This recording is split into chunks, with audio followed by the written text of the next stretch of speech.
இங்கே ஸ்கூலில் நிறையா ஆக்டிவிட்டி பண்ணியிருக்காங்க. பாப்பா அந்த ஆக்டிவிட்டி எல்லாமே வீட்டில் வந்து இதெல்லாம் பண்ணாங்க அப்படின்னு எல்லாமே கரெக்டாக சொல்லிடுவாங்க. எல்லா ஆக்டிவிட்டியும் அவங்க பண்ணுறது இல்லாமல் அவளும் வந்து வீட்டில் எல்லாமே அவளே ஏதாவது ஒன்று கிடைச்சா கூட அந்த மாதிரி எடுத்து நல்லா பண்ணிடுவாங்க. எல்லாமே சூப்பராக பண்ணுறா.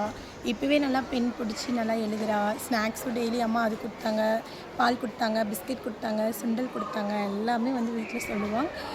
மற்ற ஸ்கூலோட கம்பேர் பண்ணும்போது பாப்பாவுக்கு ப்ரீகேஜிக்கு இது ரொம்ப ஓவராலாக ஓகேவாக இருக்குது, சூப்பராகவே இருக்குது. நல்லா ஆக்டிவிட்டீஸ்லாம் நிறைய பண்ணியிருக்காங்க. ஃபைல்ஸ் பார்த்தப்ப ரொம்ப பிடிச்சிருந்தது.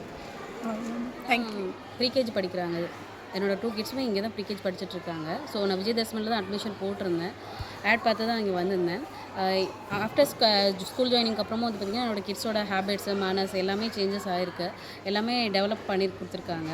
மிஸ்ஸுமே வந்து பார்த்திங்கன்னா அவங்களுக்கு சப்போர்ட்டிவாக எல்லாமே பண்ணித்தராங்க. இங்கேயுமே அவங்களோட ஸ்கில்ஸ் எல்லாமே டெவலப் ஆகிருக்கு. ஸோ இப்போ நெக்ஸ்ட் கிளாஸுமே இங்கேயே போடலாமான்ற மாதிரி ஐடியா பண்ணியிருக்கேன். இங்கே இருக்க எல்லாருமே வந்து சப்போர்ட்டிவாக பண்ணி கொடுக்குறாங்க. அவங்களோட ஸ்கில்ஸுமே நல்லா டெவலப் ஆகிருக்கு. தேங்க்யூ.